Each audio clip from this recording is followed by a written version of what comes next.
आपके साथ Asif Rashid, executive editor Ishfaq Gauhar इस प्रोग्राम में हमारे साथ रहेंगे। माजरत के साथ 5 मिनट लेट हुए हैं तकनीकी खराबी के सबब और 8:40 हो गए हैं। फटाफट से शुरुआत करते हैं तय फॉर्मेट के मुताबिक। हिस्ट्री ऑफ द डे में खास क्या है, आज जनवरी की 13 तारीख है। इस दिन को माजी में कुछ अहम वाकयात हुए हैं, वो सबसे पहले आपके सामने रखेंगे और उसके बाद फौरन से हम जम्मू कश्मीर की खबरों से प्रोग्राम का आगाज करेंगे। जहां तक हिस्ट्री ऑफ द डे की बात है तो आज ही के दिन 1607 में स्पेन के अंदर जहां पर दिवालियापन के ऐलान के बाद बैंक ऑफ जिनेवा का जवाल हुआ 13 जनवरी 1607 को।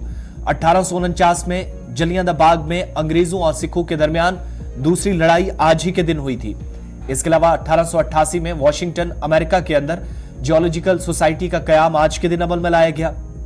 इसके एक बरस बाद 1889 में आसामी तलबा ने अपने अदबी जरीदे जोंकी की अशात शुरू की।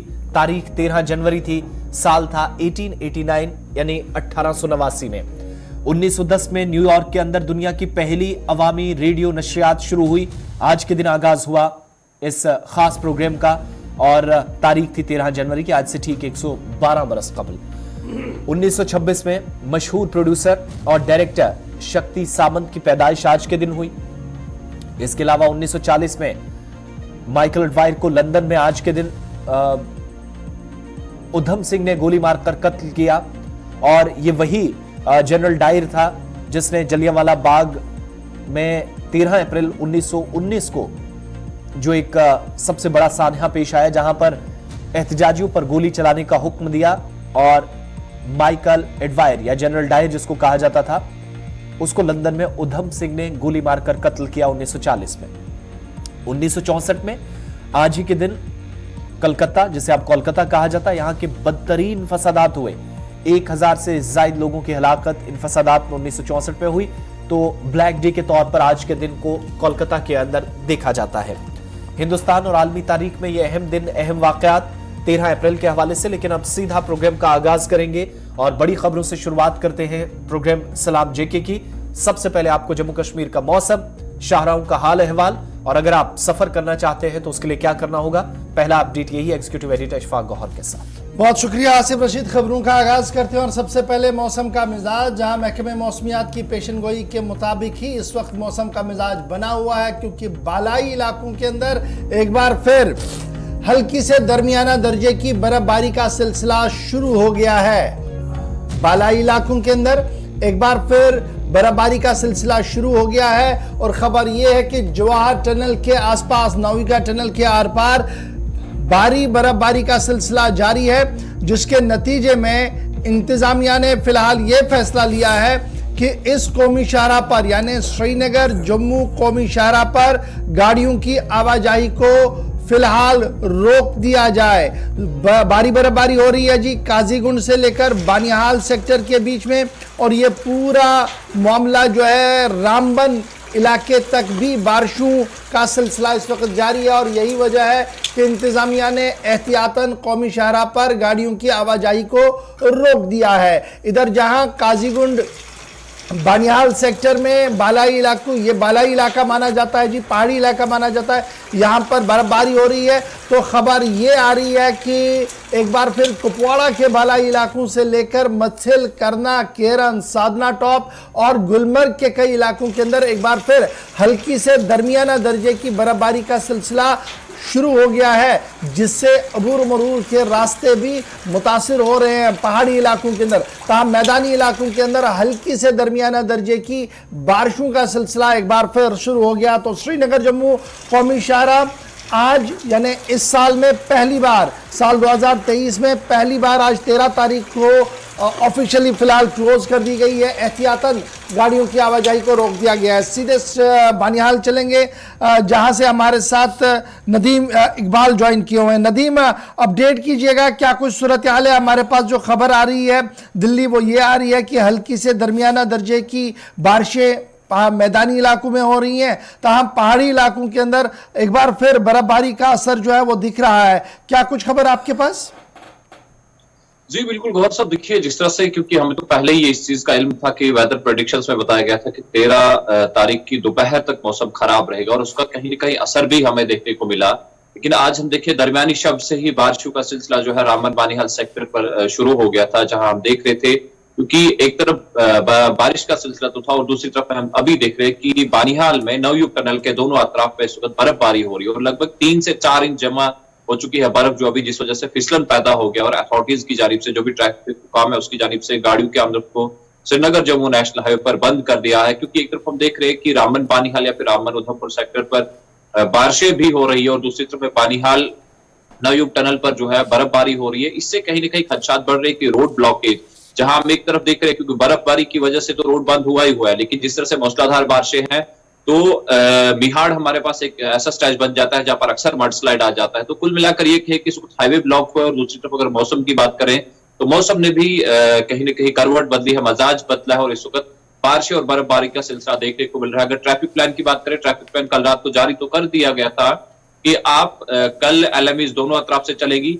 HMVs एक तरफा चलेगी, लेकिन जब मौसम ने मिजाज बदला और अभी ये चीज हम लोगों को इस पर अमल करना चाहिए, क्योंकि ट्रैफिक प्लान के साथ में एक चीज एक और जारी की जाती है कि जब भी आप हाईवे पर ट्रैवल करें तो पहले अपने करीबी जो कंट्रोल रूम्स है वहां पर राब्ता करें, हाईवे के हालात के बारे में जाने और उसके बाद ही अपना सफर शुरू करें। और नाइट आवर्स में काफी एहतियात बरतने की बात कही जाती है। तो कुल मिलाकर अभी हमें उन तमाम चीजों पर अमल करना चाहिए। कुल मिलाकर अभी जो महकमे मौसमियात ने जुमेरात को पेशन गोई की थी उसमें उन्होंने कहा था कि पीर पंचाल के आर पार मजीद बारिशें और बर्फबारी का इम्कान है, वो इस वक्त चल रहा है और यही वजह है कि एहतियातन इंतजामिया ने श्रीनगर जम्मू कौमी शाहराह पर फिलहाल गाड़ियों की रफ्तार को रोक दिया है, यानी फिलहाल गाड़ियों की आवाजाही को रोक दिया। बहुत शुक्रिया जी नदीम हमारे साथ ज्वाइन करने के लिए। जी, महकमे मौसमियात ने जुमेरात की शाम को ही इस बात की वजाहत कर दी थी कि जुमा शाम तक यानी आज शाम तक मजीद बर्फबारी का इम्कान है, उसके बाद मगरिबी हवाओं का असर थोड़ा सा कम होगा। 14 से 18 जनवरी तक मौसम खुश्क रहेगा, यानी कल से आप मौसम में कदरे बेहतरी देखेंगे, तब्दीली देखेंगे। उतनी बर्फबारी की जो उम्मीद लगाई जा रही थी वो हो नहीं पाई है। बहरहाल आज शाम तक पहाड़ी इलाकों के अंदर होगी तो 14 से 18 तारीख तक मौसम खुश रहेगा, पेशन गोई कर दी गई है महकमे मौसमियात की तरफ से। और फिर अगला जो मगरिबी हवाओं का असर होगा, वेस्टर्न डिस्टर्बेंस होगा, वो 19 और 20 जनवरी को मौसम में तब्दीली आएगी। एक बार फिर इम्कान लगाया जा रहा है कि बारिशें भी होंगी, बर्फबारी होगी और यह 19 से 20 जनवरी के दरमियान होगा। फिलहाल कल से मौसम का मिजाज थोड़ा सा बेहतर रहेगा। 14 से 18 जनवरी तक महकमे मौसमियात की पेशन गोई सामने आ चुकी है। बढ़ते हैं जी आगे, बात करते हैं एक और अहम और बड़ी खबर की। कौमी शाहराह के बाद जरा बात करते हैं दाखिला वजीर की, क्योंकि दाखिला वजीर अमित शाह का आज एक दिन का दौरा जम्मू है और इस सिलसिले में जम्मू कश्मीर के अंदर सिक्योरिटी को सख्त कर दिया गया है। डांगरी वाक़े के बाद दाखिला वजीर का जम्मू का यह पहला दौरा होगा और यह दौरा एक्सक्लूसिव डांगरी में मारे जाने वाले लोगों के लवाहिकीन के साथ इजहार हमदर्दी के करने के लिए दाखिला वजीर जो है वो दिल्ली से सीधे रजौरी का रुख कर रहे हैं। बड़ी खबर यह कि जब दाखिला वजीर आएंगे तो उनके साथ साथ होम सेक्रेटरी भी होंगे, आला सतही वक्त में कौमी तहकीकाती एजेंसी के डायरेक्टर भी होंगे, इंटेलिजेंस ब्यूरो के अफसर होंगे, रिसर्च एंड एनालिसिस विंग के अफसर होंगे, CRPF के चीफ उनके साथ रहेंगे जब वो डांगरी का दौरा करेंगे और वहां पर आई विटनेसेस से भी बात करेंगे, लोगों से भी बात करेंगे। टेंटेटिवली जो अभी तक प्रोग्राम बनाया गया है वो 40 से 45 मिनट डांगरी इलाके के अंदर मुतासिरीन के साथ और लोगों के साथ मुलाकात कर सकते हैं। अमित शाह साहब तकरीबन 11:40 के आसपास ये प्रोग्राम शुरू हो जाएगा। सिक्योरिटी एंटायर इस पूरे खित्ते के अंदर, इन दोनों बॉर्डर बेल्ट के अंदर सिक्योरिटी तो टाइट कर ही दी गई है। जम्मू के मुख्तलिफ इलाकों के अंदर भी रात देर गए से ही सिक्योरिटी गश्त को जो है वो बढ़ाया गया है। माना जा रहा है कि दाखिला वजीर साहब के दौरे जम्मू के फौरन बाद जहां हाई लेवल सिक्योरिटी रिव्यू होगी उसके बाद कई अहम बड़े फैसले जो है वो लिए जा सकते हैं, जिनका इतलाक आज से ही जम्मू कश्मीर के अंदर जो है वो देखने को मिल सकता है। बड़ी खबर कि जब दाखिला वजीर साहब आएंगे तो उनके हमरा जो ऑफिशियल टीम होगी उसका थोड़ा सा खुलासा हमने आपके सामने रख दिया। Bharatiya Janata party union territory के जो सदर हैं रविंदर रैना वो वहां पर मौजूद रहेंगे। लोकसभा के जो मेंबर पार्लियामेंट हैं हमारे पुंछ कॉन्स्टिट्यूएंसी से जुगल शर्मा साहब वो वहां पर मौजूद रहेंगे। भारतीय जनता पार्टी के दीगर लीडर्स भी यहां पर मौजूद रहेंगे। Home secretary A K. Bhalla, CRPF के सरबराह जो डॉक्टर सुजय लाल वो रहेंगे और डीजी बीएसएफ रहेंगे, इंटेलिजेंस ब्यूरो के डायरेक्टर रहेंगे, एनआईए, रॉ और दीगर इदारों के सरबराहान भी दाखिला वजीर के हमरा बाद दोपहर आज डांगरी पहुंचेंगे, जहां पर वो मुतासरीन की बात भी सुनेंगे। और दाखिला वजीर माना जा रहा है कि ऑफिशियली जो अपॉइंटमेंट ऑर्डर्स हैं, जो मारे गए लोग हैं उनके लवाहिकीन जो है उनको सरकारी नौकरियों के ऑर्डर भी दे सकते हैं। इस तरीके की तैयारी जो है वो डिस्ट्रिक्ट के अंदर जो है वो चल रही है। सीधे पहले जमशीद मलिक के पास चलते हैं। जमशीद, क्या कुछ अपडेट है इलाके के अंदर और क्या तैयारियां अभी तक मुकम्मल हो गई हैं? बिल्कुल, अगर वजीर दाखिला की बात करें तो उनके दौरे से पहले ही हम पिछले काल से देख रहे हैं कि तैयारियों का सिलसिला लगातार देखने को मिल रहा था। जगह जगह पे स्टार नजर आ रही, जो सिक्योरिटी काफी कड़ी कर दी गई थी और आज सुबह से ही पूरे इलाके में सिक्योरिटी मजीद बढ़ा दी गई। हालांकि आज मौसम थोड़ा सा तब्दील जरूर नजर आता है, आसमान पर बादल छाए हुए हैं, मगर इसके बावजूद भी पूरी तैयारियां जो इस वक्त देखने को मिल रही है। ढांगरी का इलाका पूरा सील कर दिया गया है, किसी को आगे जाने की इजाजत नहीं दी जा रही है। ये भी कहा जाता है कि गाड़ियां राजौरी से कालाकोट की तरफ से जाती हैं उनको भी डाइवर्ट किया जाएगा, उनको हाईवे के रास्ते डाइवर्ट किया जा सकता है, क्योंकि वजीर दाखिला का टूर जो रहेगा वो ढांगरी इलाके से, ढांगरी के लिए जवाहर नगर का इलाका इस्तेमाल किया जाएगा, क्योंकि एयरफील्ड गुजर मंडी में उनका जहाज लैंड करेगा। उसके बाद यहाँ से 10 किलोमीटर का सफर उनको आगे रोड बाई रोड करना है, जिसके लिए तैयारियां कल से हम देख रहे थे, लगातार रिहर्सल की जा रही थी, रास्ते चेक किए जा रहे थे। और आज उनके टूर से पहले हम इस तरह मान सकते हैं कि जम्मू पुंछ हाईवे को कालाकोट की या दिगर इलाकों के लिए गाड़ियों को डाइवर्ट किया जा सकता है। और कालाकोट जो जवाहर नगर का एरिया है इसको बंद रखा जाएगा जब तक वजीर दाखिला का टूर यहाँ से मुकम्मल नहीं हो जाता। मगर अभी तक आसमान पर काफी बादल भी हैं और मौसम भी इस तरह का नजर आ रहा है, जहां आसमान पर हल्की हल्की, अभी थोड़ी देर पहले हल्की हल्की बारिश का सिलसिला भी शुरू हुआ था, मगर अब जरूर थमा हुआ, मगर तैयारियां पूरी तरह मुकम्मल कर ली गई हैं। गौहर, बड़ी तादाद में जमशीद, चूंकि वीआईपी मूवमेंट के चलते साथ साथ गाड़ियों का आना जाना रहता है जम्मू से ट्विन डिस्ट्रिक्ट्स की तरफ और बॉर्डर डिस्ट्रिक्ट से वापस जम्मू की तरफ, यानी ये भी मानकर चलें कि वीआईपी मूवमेंट के दौरान या वज़ीर दाखिला जब पहुंचेंगे, क्योंकि कमांडोज की भी तैनाती है, तो उससे लगता है चीज़ें और सीरियस ली जा रही हैं, शायद ट्रैफिक रोका जा सकता है कुछ वक्त के लिए जम्मू पुंछ हाईवे या रियासी जाने वाले, कालाकोट जाने वाले तमाम रास्ते और शादरा की तरफ भी। आज सिर्फ ट्रैफिक हाईवे से नहीं रोका जाएगा, क्योंकि जो खबर हमारे पास आ रही है, जो उनका रूट तय किया गया, वो रूट उनका तय किया है जवाहर नगर खांडली इलाके से होते हुए ढांगरी तक जाने का। उसके लिए रास्ते में अगर कालाकोट की बात करें, जम्मू पुंछ हाईवे की, इसको बहाल रखा जाएगा, क्योंकि एक दूसरा रूट जो है उसको इस्तेमाल किया जा रहा है जो शहर के बीचों बीच से होकर गुजरता है। इससे हम ये मान सकते हैं कि हाईवे से कोई ट्रैफिक को रोका नहीं जाएगा, क्योंकि कालाकोट ढांगरी से लेके कालाकोट की जो रोड है उसको जरूर बंद किया जा सकता है। सेंट्रल जेल का एरिया होगा, जवाहर नगर का एरिया हो गया, खांडली एरिया हो गया, कोटरंका का इलाका जो है, ये इलाके मुतासर हो सकते हैं, बुद्धल कोटरंका, ये इलाके मुतासर हो सकते हैं। मगर कालाकोट, और जिस तरह कालाकोट की अगर बात करें तो वो भी कुछ हद तक मुतासर दूर नजर आएगा, मगर जम्मू पुंछ हाईवे पर गाड़ियों की आवाजाही पर पाबंदी नहीं लगाई जाएगी, क्योंकि रूट ही दूसरा चेंज कर दिया गया, जिस रूट से उनको ढांगरी ले जाया जाएगा, क्योंकि वो एक ऐसा रूट है जिस पर बुद्धल कोटरंका इन इलाकों के लिए गाड़ियों की आवाजाही रहती है, मगर ये रूट जो है इसको इस्तेमाल किया जा रहा है। आप स्टैंड बाय रहिएगा। जमशीद मलिक हमारे साथ, धीरज शर्मा जी हैं, सरपंच है ढांगरी के, जहां पर यह पूरा इंसिडेंट हुआ था और जहां पर आज हाई प्रोफाइल विजिट वजीर दाखिला साहब की होनी है। धीरज जी, बहुत शुक्रिया जी ज्वाइन करने के लिए हमारे साथ। किस तरीके का माहौल आज ढांगरी के अंदर है, क्योंकि 1 जनवरी को जो इंसिडेंट हुआ था, आज 13 दिन हुए हैं, 13 दिन के बाद दाखिला वजीर साहब वहां पर आ रहे हैं और आज ऑफिशियली कोई त्यौहार भी वहां पर नहीं मनाया जाएगा जो पहले ही कहा गया था, लेकिन जो गम है, जो दर्द है, वो आज भी वहां चेहरों पर साफ नजर आ रहा है। जी सर, धन्यवाद जी। आज इस हमारा जो एक आज का था त्यौहार था लोहड़ी के ऊपर, आज अमित शाह जी हमारे बीच में आ रहे हैं। सबसे पहले हम उनका धन्यवाद करेंगे। मेन जो हमारे यहाँ इश्यूज रहेंगे वो है सिक्योरिटी को लेकर जी।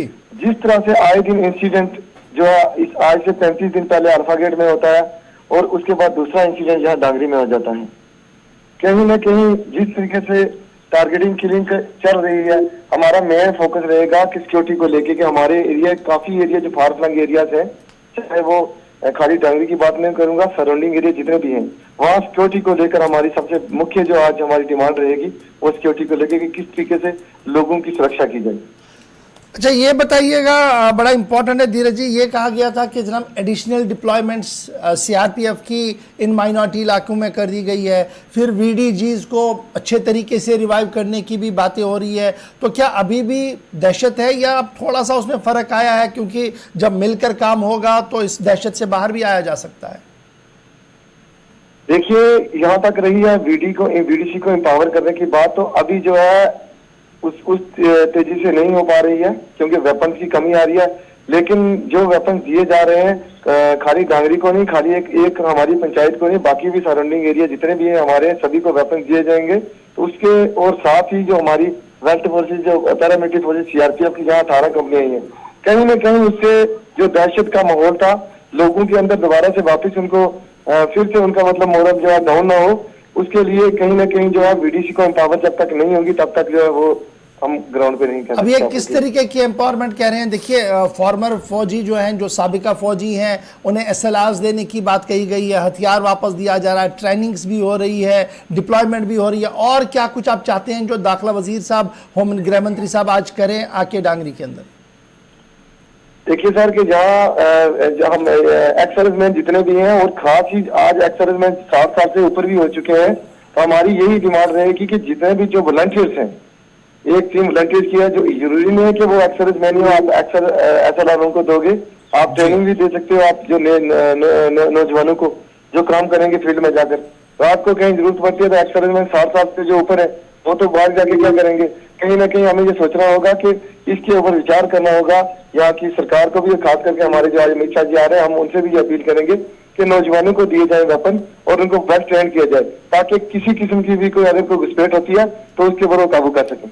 धीरज साहब, 1 और 2 तारीख को जो कुछ हुआ, उसके बाद हमने देखा एडिशनल डिप्लॉयमेंट भी सीआरपीएफ की हुई, पुलिस कुछ इलाकों में, और रात की गश्त भी काफी बढ़ाई गई। आपके इस डांगरी वाले एरिया में, आसपास के इलाकों में, जहां आप कह रहे हैं कि होम मिनिस्टर साहब को के सामने भी बात रखेंगे, तैनाती हुई है सुरक्षा बलों की तरफ से, अलग अलग जगहों पर कोई बंकर्स लगे हैं या कोई चौकसी बढ़ी है इन इलाकों के अंदर? आज के वक्त में भी जवान तैनात हैं रात या दिन में?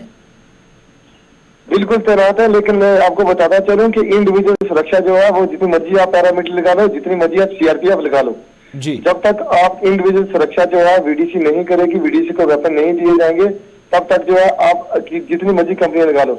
यहाँ पर एरिया जो हमारा बनता है 100 किलोमीटर एरिया बॉर्डर के एरिया के साथ साथ जुड़ता है, इसमें आप कितनी कंपनी जहाँ लगा लोगे, घर घर की सुरक्षा नहीं दे पाएंगे, वो मेन चौराहों पर या मेन एरिया पर रहेंगे। बहुत शुक्रिया जी धीरज शर्मा जी हमारे साथ ज्वाइन करने के लिए, बात रखने के लिए। मेरे साथ इकबाल साहब भी ज्वाइन कर चुके हैं, इकबाल मलिक साहब हैं, डीडीसी रुकन है जी। बहुत शुक्रिया जी इकबाल साहब ज्वाइन करने के लिए। दाखिला वजीर साहब का दौरा है जम्मू कश्मीर है, स्पेशली जम्मू के इस खत्ते के अंदर आ रहे हैं जहाँ पर 1 और 2 तारीख को इंसिडेंट हुए और 7 लोगों की मौत हुई है। किस तरीके से आप इस पूरे टूर को देखेंगे और क्या जो कॉन्फिडेंस बिल्डिंग मेजर्स की बात हो रही है, क्या दाखिला वजीर के दौरे से वो कॉन्फिडेंस बिल्डिंग मेजर हो पा रहा है? जी जी जी जी हो रहा है पूरा। और ये जो वीडीसी को स्ट्रेंथन किया जा रहा है, पैरामिलिट्री फोर्सेस भी अब इलाका जात में लगाई गई हैं, तो इस वक्त तो पूरे तरीके से जो है वो उनकी गश्त हो रही है, इलाकों में घूम रहे हैं। लेकिन इसमें वीडीसी जो कमेटीज हैं उनको स्ट्रेंथन करने की और ज्यादा जरूरत है, और ज्यादा जो एरियाज हैं वो इस वीडीसी के में लाने की जरूरत है। अदरवाइज इस वक्त तो हर जगह पर फोर्सेस लगाई गई हैं, तकरीबन वो गश्त भी करती हैं और पूरा लोग जो है मतमीन है कि भाई वो जो एक्शन सही तरीके से हो रहा है। एक चीज और भी बताइएगा, चूंकि आप वहां के मकामी है, मुख्तलिफ इलाकों के अंदर सिक्योरिटी भी लगाई गई है, सारी चीजें की गई हैं, आपकी तरफ से भी कोई इन लोगों को एश्योरेंस या किस तरीके से मकामी सतह पर इन चैलेंजेस से निपटा जाएगा? क्योंकि बॉर्डर डिस्ट्रिक्ट है, परेशानियां काफी ज्यादा हैं, जिस तरीके से अभी धीरज साहब भी जो लोकल सरपंच है वो भी कह रहे थे, इकबाल साहब। नहीं, देखिए ऐसा है कि पिछले कुछ अरसे से वहाँ जो क्रिमिनल हार्मनी थी, हिंदू मुस्लिम सिख ईसाई बड़े इत्तेहाद से स्ट्रांगली यूनाइट होकर वो चल रहे थे, जी तो जो एंटी नेशनल जो है ताकतें हैं उनको ये चीजें पसंद नहीं। उन्होंने एक कोशिश की है इसको जो है तोड़ने की, इत्तेहाद को तोड़ने की, उसमें वो कामयाबी नहीं हुई। क्योंकि आपने देखा कि जिस दिन ये वाकया हुआ है, जी पूरे जितने भी मुस्लिम जो इलाके थे, चाहे वो दरहाल था, चाहे थन्ना मंडी था, चाहे कालाकोट था, ये कोटरंगा था, सूरकोट पुंछ, हर जगह वहां हड़ताल रही है और सबने वहां सख्त अल्फाजों में इसको कदम किया है। तो लिहाजा वो जो मकसद था उन लोगों का करने का, उसमें वो बिल्कुल नाकाम रहे हैं। और हमें उम्मीद है कि आगे भी ये यूनिटी अगर इस तरह कायम रहेगी तो कोई ताकत हमें खराब नहीं कर सकेगी। बहुत बहुत शुक्रिया हमारे साथ जुड़ने के लिए, बात करने के लिए। इकबाल मलिक साहब, बीजेपी से इनका ताल्लुक डीडीसी रुकन भी है दरहाल से।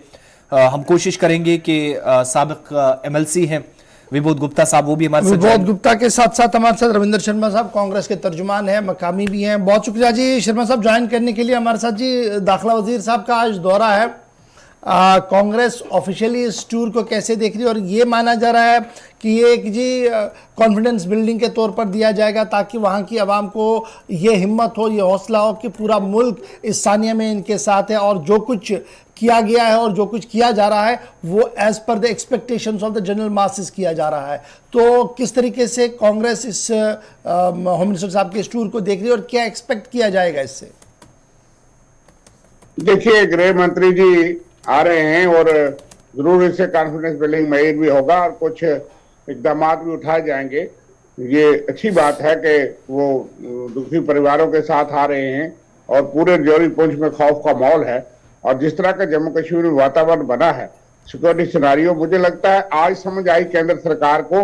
जो विपक्ष और बाकी लोग कह रहे थे कि हालात ठीक नहीं है, अभी भी टेररिस्ट जो है वो इंफ्रास्ट्रक्चर उनका वो मौजूद है और अब उनको ये समझ आ रही है, लेकिन वो मानने को तैयार नहीं थे, जानते हुए भी मानने को तैयार नहीं थे। कश्मीर वादी से इतना बड़ा नुकसान हुआ कि जो लोग 10 से 12 साल में कश्मीर वादी में कश्मीरी पंडित गए थे, जम्मू के मुलाजिम गए थे, हिंदू मुसलमान सिख गए थे, वहां के लोग थे, वो टारगेटेड होकर के सिलेक्टिवली स्कूलों में जाके, दफ्तरों में जाकर के उनको मारा जा रहा था। और केंद्र सरकार और राज्य के प्रशासन जो है वो ये कह रहा था कि हालात के इंसिडेंट्स इतने कम हो गए, 165% कम हो गए, हालात बेहतर हो गए हैं, मिलिटेंसी की कमर तोड़ दी है, जम्मू सूबे में आतंकवाद 0 हो गया है, कोई आतंकवादी बचा नहीं। और इस तरह के बयानात बर्दाश्त करते रहे गृह मंत्री और सेंट्रल गवर्नमेंट यहाँ के अफिसरान की। और जब आर्मी ने भी कहा कि 300 मिलिटेंट एक्टिव हैं, 160 पार बैठे हैं, ये तमाम चीजों को इग्नोर करते रहे, जिसका रिजल्ट हुआ कि इतने बड़ी माइनॉरिटी कम्युनिटी कश्मीर वादी से हजारों की तादाद में जम्मू आ गई। रजौरी के 7 लोग एक जगह शहीद हुए, 2 नौजवान जो है वो एक जगह शहीद हुए और उसमें मजिस्ट्रेट एक जांच हुई थी। और कल मैं पढ़ रहा हूं कि उनको अब 10-10 लाख रुपया दिया गया, क्योंकि एक गांव में 7 वाले गांव में 10 लाख दिया गया था, हालांकि वो भी बहुत कम है। एक परिवार के 3 परिवारों का सारा खत्म हो गया और उनका मुझे नहीं लगता कि SRO 43 के तहत को मुलाजिम रखने के काबिल भी होगा। दोनों बेटे जिसके शहीद हो गए, तो वहां 10 लाख रुपया दे दिया। 7 वाले गांव में 2 दलित नौजवान पिछले महीने शहीद हुए थे, मैं वहां गया था और उनको जो है 1-1 लाख रुपया दिया गया था। तो अब बगैर जांच के ये साबित हो गया कि वो भी आतंकवादी घटना थी और ये भी आतंकवादी घटना थी। तो आनंद फानंद में ये सारी चीजें हो रही हैं और अभी भी इसमें जो लैप्सिस है, सारा देश जानता है कि लैप्सिस तो हुए, दूसरे दिन भी हुए और इलाज में भी हुए इल्जामात हैं, लेकिन उसके बावजूद जो है कोई एक्शन नजर नहीं आ रहा। रविंद्र साहब, चूंकि आप लोकल भी हैं, आप इलाके को बेहतर तरीके से जियोग्राफिकली भी जानते हैं, जब ये इंसिडेंट 2023 के पहले 24 घंटों में ही पेश आया, उसके बाद हमने देखा कि केंद्र सरकार हो या जम्मू कश्मीर प्रशासन हो, वो काफी एक्टिव नजर आया और उसमें एक नई जिम्मेदारी या नए रोल में हमने देखा कि सिक्योरिटी फोर्सेस के साथ VDCs को हथियार देना, दोबारा से एक्टिवेट करना या अलग अलग इलाकों में जिम्मेदारियां, फिर ट्रेनिंग देना, ये सारा सिलसिला पिछले 2 हफ्तों से चल रहा है। कैसे इस रोल को आप देखते हैं और क्या वाकई में मुमकिन है सिक्योरिटी पॉइंट ऑफ व्यू से, क्योंकि जिस डिस्ट्रिक्ट के अंदर VDCs को जिम्मेदारी दी गई है वो ट्विन डिस्ट्रिक्ट है और बॉर्डर डिस्ट्रिक्ट है, पाकिस्तान के बिल्कुल क्लोज, यहां LOC भी है। जी मुझे पूछे आप आसिफ? जी जी जी जी, जी, जी। देखिए, मैं पूरा तो नहीं आपका सवाल सुन पाया, लेकिन राजौरी पुंछ के बॉर्डर बेल्ट, ये यहाँ पे टेररिज्म का आगाज 1990 के बाद हुआ और बड़ा खतरनाक हुआ, क्योंकि यही वो बफर जोन है जहां से पीओके से क्रॉसिंग होती है पूरा सुंदरबनी से लेकर के पुंछ तक और उड़ी तक और कुपवाड़ा सेक्टर तक। कि आप देख रहे हैं कि एलओसी का ये जो एरिया है ये बहुत ही वल्नरेबल है और यहाँ पे इन्फिल्ट्रेशन जो है सुंदरबनी, नौशहरा और चिंगा तमाम होने से सबसे ज्यादा जो है वो सुंदरबनी के एरिया से होती है। और उसकी वजह से आज जो हालात हैं उसमें देख रहे हैं आप कि कितना बड़ा खराबी है। तो सुंदरबनी से लेकर पुंछ तक इनको वीडीसी बनानी चाहिए और ऐसे नौजवान एक्स सर्विसमैन फौजी जो है वो बिल्कुल। चलिए बहुत शुक्रिया जी रविंद्र शर्मा साहब ज्वाइन करने के लिए। हमारे साथ विबोध गुप्ता साहब भी फोन लाइन पर है। विबोध जी सर बहुत शुक्रिया ज्वाइन करने के लिए। फर्स्ट दिन जब ये इंसिडेंट हुआ था डांगरी के अंदर तब से कंटिन्यूसली आप इसको मॉनिटर कर रही हैं, ब्रीफ किया आपने लेफ्टिनेंट गवर्नर साहब को, पार्टी को और स्टेट गवर्नमेंट की हर एक मिशनरी इस पर उसके बाद एक्टिवेट भी नजर आई। आज होम मिनिस्टर साहब का टूर है और टूर से पहले माना जा रहा है कि कई चीज़ें जो है वो ग्राउंड पर विजिबल हो जाएंगी। आज क्या ये जो खबरें आ रही है कि कई चीज़ें विजिबल होंगी, क्या वो हो सकता है और बीजेपी किस तरीके से इस टूर को देख रही है जो आज प्राइम मिनिस्टर होम मिनिस्टर साहब का है डांगरी के इलाके के अंदर? धन्यवाद जी। मैं आपसे इतना जरूर कहना चाहूँगा कि आपकी कवरेज हमेशा राजौरी और डांगरी के इस दर्दनाक हादसे को लेकर बनी रही और आप भी इसको बार बार जो है वो देश को वो दिखा रहे हैं। मेरा ये मानना है कि अभी जो भाई साहब बोल रहे थे उन्होंने कहा कि हजारों लोग कश्मीर से कश्मीरी पंडित जो हैं वो वहां से आ गए, तो उसके जिम्मेवार कौन है? उनके जिम्मेवार ये कांग्रेस नेशन कॉन्फ्रेंस के लोग हैं, इसलिए इनको कोई राइट नहीं बनता है कि वो इस किस्म की बात करें। यहाँ तक डांगरी के ये कायराना हमला पाकिस्तान ने जो किया और हमारे 7 लोग उसमें शहीद हो गए, उसमें 2 नन्हे मुन्ने बच्चे हो गए। एक बड़ा आतंकवाद की लड़ाई पाकिस्तान जो है उससे हम लड़ रहे हैं, पिछले 35 वर्षों से लड़ रहे हैं। और जिस ढंग से जम्मू कश्मीर से अलगाववाद और पत्थरबाजी और सब खत्म हुआ, कश्मीर के अंदर शांति बनी, उसके कारण उन्होंने कायराना हमला राजौरी के अंदर करवाया। आपने ये देखा होगा कि पहली सरकारों के अंदर भी अगर आप देखें तो जब हमले हुए तो कितने दिन तक वो केंद्र की सरकारें जागती नहीं थी। यहाँ पर पहले दिन ही माननीय गृह मंत्री जो है उस कंसर्न में आ गए और एलजी मनोज सिन्हा राजौरी आए, यहाँ पुलिस की सारी एडमिनिस्ट्रेशन आई, यहाँ उन लोगों की धरपकड़ हुई जो लोग इसमें इन्वॉल्व पाए जाते थे। एक बड़ी संख्या में लोगों की धरपकड़ हुई। जैसे आपने बताया कि वीडीसी को लेकर एकदम से जो है मजबूती और मॉडर्न वेपन देने शुरू किए और उनको ट्रेनिंग देनी शुरू की। एक बड़ा काम जो है वो हुआ है।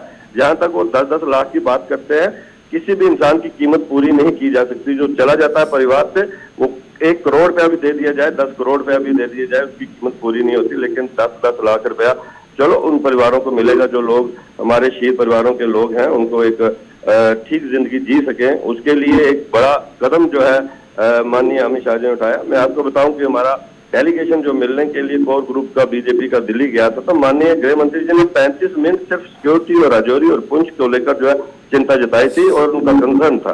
पहली बार ऐसा हुआ है कि जिस दिन जो हादसा होता है शाम को एनआईए की टीम यहाँ पर पहुंच जाती है।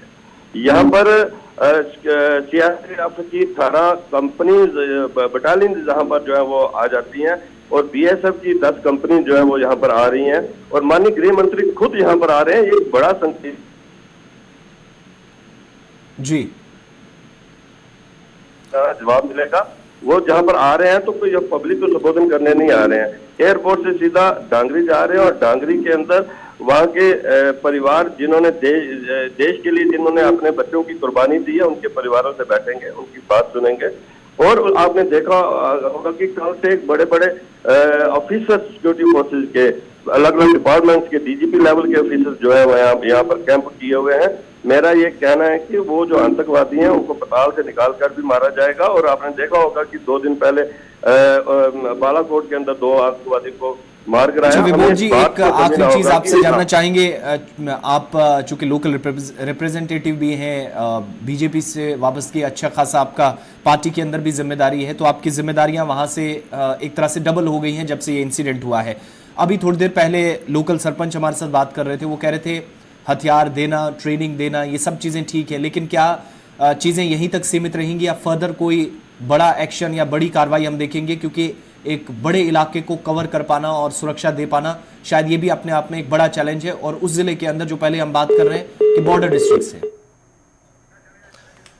चलिए जी, राब्ता कट गया जी। बढ़ते हैं जी आगे डांगरी के इस वाकये के बाद जहां आज दाखिला वजीर साहब दौरा कर रहे हैं, इसके साथ साथ जरा लेफ्टिनेंट गवर्नर साहब के दफ्तर की भी बात करें, क्योंकि लेफ्टिनेंट गवर्नर साहब के दफ्तर से दो अहम बड़ी बातें सामने आ रही है और एक एक करके दोनों खबरें आपके सामने रखेंगे। कल इंफॉर्मेशन एंड जो ब्रॉडकास्टिंग जम्मू कश्मीर का है डिपार्टमेंट, उनकी तरफ से एक बयान जारी किया गया जिसमें यह कहा गया कि कश्मीरी पंडितों के एक ग्रुप ने बाज़ाब्ता तौर पर लेफ्टिनेंट गवर्नर के साथ मुलाकात की, तस्वीरें जारी की गई और यह कहा गया कि जनाब इस ग्रुप ने बाज़ाब्ता तौर पर कश्मीरी पंडित एम्प्लॉयज़ के मामलात हुकूमत के सामने रखे, लेफ्टिनेंट गवर्नर के सामने रखे, और लेफ्टिनेंट गवर्नर साहब ने पेशेंट हेयरिंग दी है इस पूरे मामले पर और उन्हें यह यकीन दिलाया है कि जनाब मामला जो है वो हल होगा। लेकिन आज दाखिला वजीर साहब का दौरा है और दौरे से पहले दो ग्रुप्स जो है वो आमने सामने आ चुके हैं और दोनों ग्रुप्स एक दूसरे पर इल्ज़ामात और जवाब इल्ज़ामात भी लगा रहे हैं। उस बीच खबर ये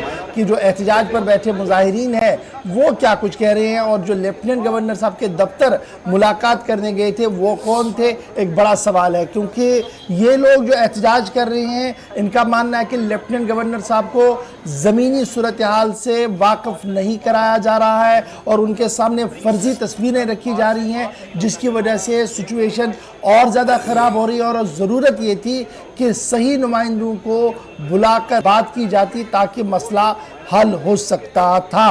क्या कुछ मुजाहिरीन कह रहे हैं, ज़रा फटाफट से पहले इसको सुन लेते हैं। देखिए, परसों जम्मू कश्मीर नेताओं की हाई लेवल मीटिंग हुई थी मिनिस्टर साहब के साथ, जिसमें एक पॉजिटिव आउटकम वो लोग लाए थे कि हमारी सैलरीज की एश्योरेंस की बात की गई थी उसमें। उसके साथ उसमें ये लिखा गया था कि जो उनके बाकी मसाइल हैं जिसमें हमारी प्राइमरी डिमांड है रिलोकेशन अटैचमेंट, वो मीटिंग्स के जरिए सॉल्व होंगी।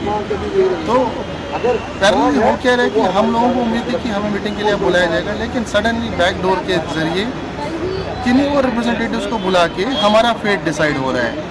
हम लोग लगातार धरना प्रदर्शन कर रहे हैं, हम लोग उन्हें जानते भी नहीं किसको बुला के मीटिंग करते हैं। तो लगातार अगर आप लोग भी नोटिस कर रहे होंगे तो एलजी साहब लगातार ये बोल रहे थे हम इनके रिप्रेजेंटेटिव्स के साथ टच में थे। ये था कि हम लोग नहीं जाते थे, टच में कोई और होता था जो हमें पता ही नहीं था रियलिटी उसकी। और दूसरी बात वो ये बोलते थे कि आपने ब्रीथिंग पीरियड मांगा था, हमने नहीं मांगा था। हमारा प्रदर्शन हमेशा ईमानदारी पे चला और एक सच्ची राह पे चला था। लेकिन कुछ लोग जो होते हैं बीच में जो इस चीज़ का सौदा करते हैं वो जाके बोल देते हैं हमारी फैमिलीज़ का फेट डिसाइड करके आ जाते हैं, हम उसे कंडेम करते हैं उन चीज़ों का। हमें आशा है कि एलजी साहब आप एक रियलिटी पे चलेंगे और हकीकत पे चलेंगे, जो रियल रिप्रेजेंटेशन है उन्हें बुलाइए।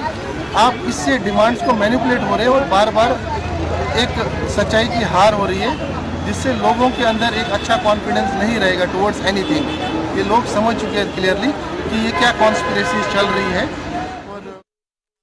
अपनी अपनी बात अपनी जगह, लेकिन एक और वफ्द भी लिखा लेफ्टिनेंट गवर्नर से मुलाकात हो चुके हैं और वो वक्त भी इंतहाई अहम है, क्योंकि पहले उन्होंने जम्मू के अंदर एक मीटिंग की और मीटिंग के बाद लेफ्टिनेंट गवर्नर के पास चले गए, जहां पर उन्हें एक यादाश्त भी सौंपी है और उस हवाले से ये कहा गया कि किस तरीके से जम्मू कश्मीर के हालात जो है वो होने चाहिए।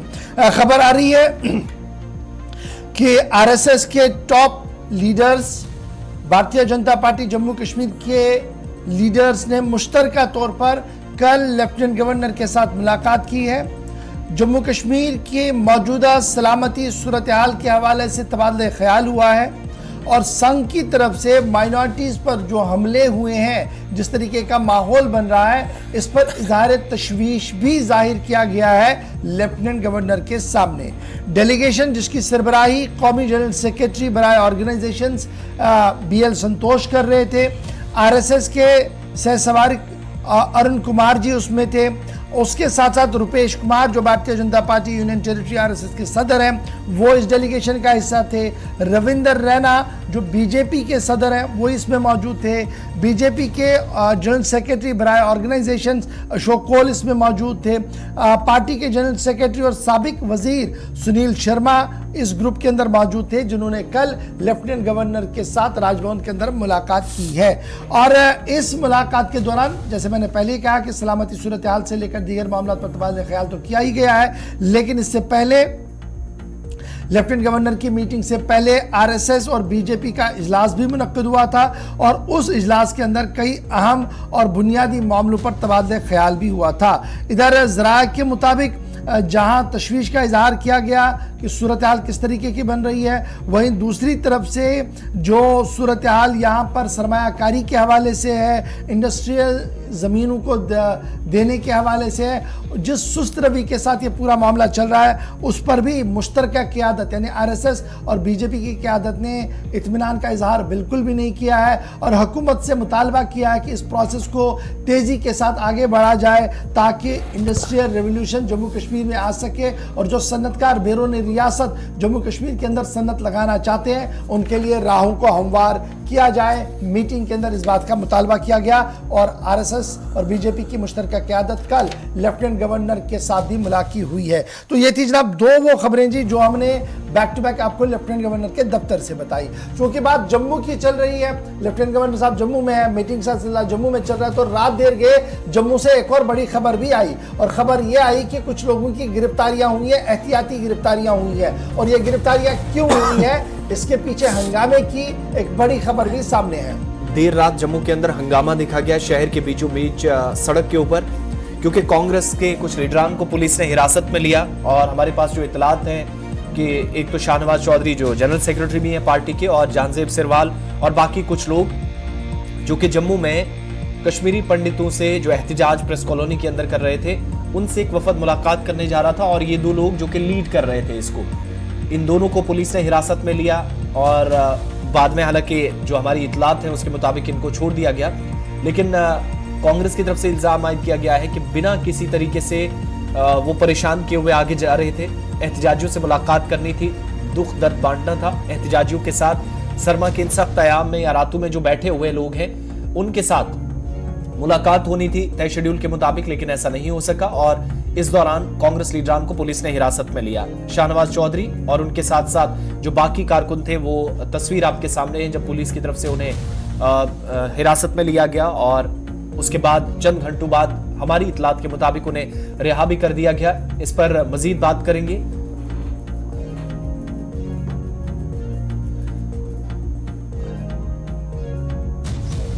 तो लिखा है ही नहीं आपने तो बहस होगा। चलो यही से कर दो।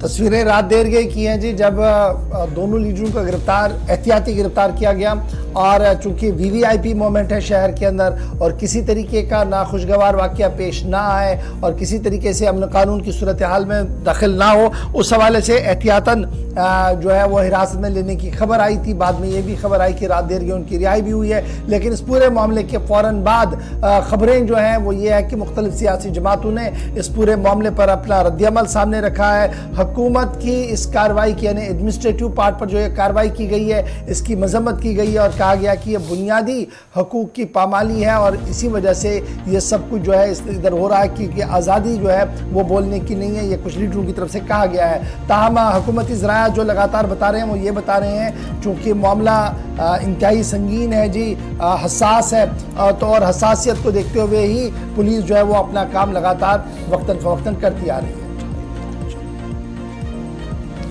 चलिए जनाब, अब जरा सियासत के बाद बात जरा रियासत की करते हैं और रियासत के सेहत महकमे के एक उस इदारे की करते हैं जो श्रीनगर का एक हसास इदारा है और बात करते हैं SMHS अस्पताल की। और SMHS अस्पताल यानी स्टेट अस्पताल वो अस्पताल है जी जहां पर पूरी वादी कश्मीर का रश रहता है और इन दिनों खबर ये है कि SMHS अस्पताल के अंदर मशीनें डिफंग है और एक मशीन मैमोग्राफी के हवाले से जो इस्तेमाल होती है वो पिछले कई हफ्तों से लगातार खराब पड़ी है और अब जो वहां पर तीमारदार हैं जिन्हें इस टेस्ट से गुजरना होता है उनका ये मानना है कि हुकूमती सतह पर चंद लोगों का और प्राइवेट सेक्टर में जहां पर ये टेस्ट किए जाते हैं वहां पर उनका नेक्सस है। यही वजह है कि 3-4 हफ्तों के बावजूद भी सरकार ने अभी तक इस मेमोग्राफी मशीन को ठीक नहीं करवाया है, ये लोगों का मानना है। जरा हमें यह बता रहे हैं कि जनाब इसकी हकीकत यह है कि मशीन खराब हुई है और अस्पताल इंतजामिया ने यादाश्त भी भेजी हुकूमत के सामने, इंतजामिया के सामने कि हमारी ये मशीन खराब हुई है, इसको ठीक करना है, लेकिन अभी तक भी हुकूमती इदारों के पास कोई ठोस जवाब नहीं है कि कितने दिनों के अंदर अंदर या कब तक ये मशीन बदली जाएगी या ठीक होगी। अब ये मशीन है क्या, ये एक बड़ा सवाल है, क्योंकि ये मशीन जनाब इस्तेमाल होती है कैंसर को डिटेक्ट करने के लिए और ब्रेस्ट कैंसर को डिटेक्ट करने के लिए ये होती है। और जब गांव देहात से अब आप बच्चे या लोग वहां पर आते हैं टेस्ट करवाने के लिए और उन्हें ये पता लगता है मशीन खराब है और सरकारी तौर पर डॉक्टर उन्हें ये कन्वे करता है अस्पताल के अंदर कि आप इसको बाहर से करवा कर लाइए, तो आप समझ सकते हैं कि जब इस तरीके की खबरें बाहर आती है तो खबरों के अंदर की कहानी क्या होती है वो हमने आप तक पहुंचा दी है। फिलहाल सीधे श्रीनगर चलेंगे, हिलाल मेरे साथ है। हिलाल, ये पहला मौका नहीं है जब SMHS अस्पताल सुर्खियों के अंदर हो। हमने देखा कि सुपर स्पेशलिटी अस्पताल के अंदर मारूफ सहाफ़ी का इलाज करना था तो बेड वहां पर मौजूद नहीं था। एक तरफ से हुकूमती इदारे लगातार ये दावा पेश कर रहे हैं कि हम हेल्थ महकमे पर खुसूसी तवज्जो देकर इसको स्ट्रीमलाइन कर रहे हैं, हम इंफ्रास्ट्रक्चर और इक्विपमेंट वाइज 2019 से काफ़ी आगे चले गए हैं। लेकिन दूसरी खबर ये कि अगर हफ्तों तक एक छोटी सी मशीन जो हसास मशीन है ख़राब हो और हुकूमती इदारे उसको ठीक कराने में नाकाम हो, क्या मैं ये समझूं कि तालमेल का फुकदान है या जो लोग कह रहे हैं कि नेक्सस है उसको सही माना जाए? हिलाल, क्या अब तक मेरी आवाज आ रही है? जी जी बिल्कुल, सवाल पूछिए। हिलाल, सवाल यह है कि जिस तरीके से हुकूमत बड़े दावे पेश कर रही है कि हम अस्पतालों के इंफ्रास्ट्रक्चर को अपग्रेड कर रहे हैं, हम जी टॉप 10 में आ रहे हैं, और दूसरी तरफ से ये जो छोटी छोटी बातें उभर कर सामने आ रही है और जिनमें ये मशीन, मेमोग्राफी मशीन का नाम भी सामने आया कि पिछले कई हफ्तों से ख़राब है, और जो बीमार और तीमारदार है वो कह रहे हैं कि ये जनाब नेक्सस है, मशीन तो ख़राब है ही लेकिन ये नेक्सस है दरअसल जो प्राइवेट सेक्टर में इस टेस्ट को करवाने के लिए। तो एक तरफ से हम गुज़श्ता दिनों देख रहे थे कि सुपर स्पेशलिटी अस्पताल के अंदर मारूफ सहाफ़ी का इलाज होना था तो बेड नहीं था, नीचे बैठे थे, हार्ट अटैक आया था, तो उसके बाद भी कई वजाहतें सरकार की तरफ से सामने आई। तो क्या हम ये समझे कि तालमेल का फुकदान है या वाकई तौर पर इंफ्रास्ट्रक्चर हमारा डेवलप ही नहीं हो पा रहा है? देखिए, अगर देखा जाए, अगर यही मशीन किसी दूसरे प्राइवेट हॉस्पिटल में खराब हो जाती तो ये 3 हफ्ते 4 हफ्ते ऐसे पड़ी हुई नहीं होती, ये रातों रात ठीक हुई होती, क्योंकि ऐसी कंपनियां जो ये मशीनरी, स्पेशल मशीनरी फराहम करते हैं तो उनकी सर्विसेज भी बड़ी तेज होती है। लेकिन यहाँ ऐसी चीजों को लहतो लहल से लिया जाता है और इसमें चूंकि नफा नुकसान तो हॉस्पिटल देखता नहीं है, लेकिन इतना जरूर है कि एक आम पेशेंट को ऐसी चीजों से नुकसान उठाना पड़ता है। तो इस वजह से अगर 3 हफ्ते या 4 हफ्ते से ये मशीन यहाँ पर पड़ी हुई है और इसको ठीक करने के लिए अभी तक कोई कोशिश नहीं की गई है। अब चूंकि हमने भी मुंतज़मीन के साथ बात की है तो उन्होंने कहा है कि हमने इस हवाले से रिक्वेस्ट कुछ दिन पहले दी हुई है और मोस्ट प्रोबेबली कुछ आने वाले दिनों के अंदर इस पर काम शुरू हो जाएगा।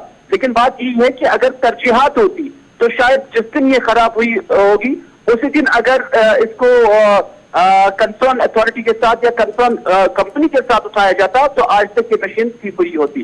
जब तक, क्योंकि कश्मीर के अंदर ये अब देखा गया है कि जब तक न लोग सड़कों पे आ जाएंगे, जब तक न लोग मीडिया में आ जाएंगे, जब तक न लोग पहले चीखो पुकार करेंगे, तब तक यहाँ कोई भी चीज ठीक नहीं हो जाती है और तब तक पब्लिक की डिमांड पूरी नहीं होती है। ठीक वैसा ही श्रीनगर के SMHS हॉस्पिटल में भी ये जानते हुए कि यहाँ रश कितना होता है और ये जो मेमोग्राफी मशीन है ये डिटेक्ट करने के लिए, जो ब्रेस्ट कैंसर होता है उसको डिटेक्ट करने के लिए इस्तेमाल में लाई जाती है। और यहाँ पर ऐसे हमारी डॉक्टर साहब ये कहते हैं कि यहाँ पर रेशो ऐसे ब्रेस्ट कैंसर का बहुत ज्यादा है। तो इस चीज को देखते हुए जरूरी बनता था कि फौरन से पेशेंट इस मशीन को ठीक कराया जाता ताकि पेशेंट्स को ज्यादा सफर ना करना पड़ता। बहुत शुक्रिया जी हिलाल हमारे साथ ज्वाइन करने के लिए। सुपर स्पेशलिटी अस्पताल हो, SMHS अस्पताल हो या दीगर अस्पताल हो, हमारी सूरत हाल ये है कि अभी बुनियादी इंफ्रास्ट्रक्चर ही हमारे पास नहीं है और अगर उस इंफ्रास्ट्रक्चर में भी कोई चीज़ ख़राब होती है तो उसको ठीक करने में महीनों लगते हैं। छोटी सी मिसाल मेमोग्राफी मशीन की है जो शेर कश्मीर इंस्टीट्यूट जो एसएमएच अस्पताल के अंदर इस वक्त ख़राब पड़ी है। अब ज़रा अस्पतालों की बात चल रही है तो आपके सामने एक और एक्सरे रख देते हैं, और ये एक्सरे वादी कश्मीर के बल्कि जम्मू कश्मीर के एक बहुत बड़े इदारे का रखते हैं जिसे आप शेर Kashmir institute of medical sciences कहते हैं, सिक्किम सोरा का रखते हैं। और सिक्किम सोरा के अंदर भी किस तरीके से निजाम चल रहा है वो आपको इससे पता लग सकता है। सिक्किम सोरा के जो एदाद शुमार सामने आए हैं उसके मुताबिक सिक्किम यानी Sher Kashmir institute of medical sciences Soura के अंदर कम से कम 45% पोस्टें प्रोफेसरों की, असिस्टेंट प्रोफेसरों की खाली पड़ी है। 45% पोस्टें, 51% पैरामेडिकल पोस्टें वैकेंट पड़ी हैं। अस्पताल चल कैसे रहा होगा जरा समझिएगा, जितना रश उस पर है। और फिर जो बीमारों और तीमारदारों और पैरामेडिकल के बीच हाथापाई भी होती है वो भी इसी वजह से हो रही है। अब समझ आ रहा है जी, क्योंकि 51% की कमी बहुत कुछ बयान कर रही है। और इसी इदारे के अंदर एक अच्छी बात यह भी है कि 50,887 लोगों का गोल्डन कार्ड के जरिए से इलाज मुआवजा भी हुआ है। Sher Kashmir institute of medical sciences Zorah.